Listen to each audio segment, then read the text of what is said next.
તમને એક વાત સંભળાવું, નામ નહીં દઉં. મારા એક મિત્ર મહાત્મા છે.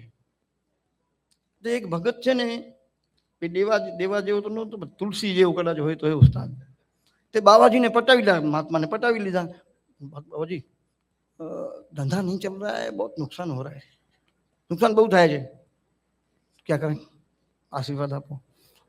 એ કંઈક માલ પાણી આવ્યો હશે, બરાબર દબી લીધો હતો શીરો વીરો. એ પોતાની લંગોટી ઉતારીને આપી દીધી. આ લઈ જા.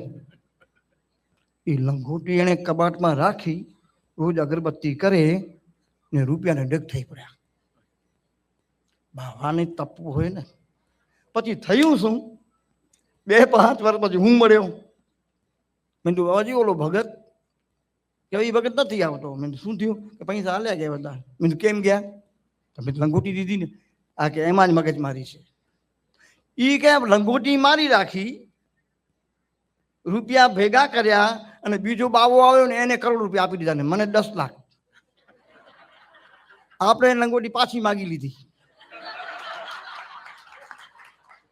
એ ભગત જ્યાં હતો ત્યાં રહી ગયો.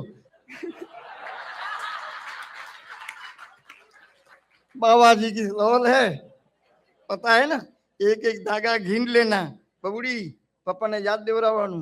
सत्वे ने प्रतिलभ्याय नैष्कर्मण्य विपश्चिता नमो कैवल्यनाथाय निर्वाण सुख स्वामी दे.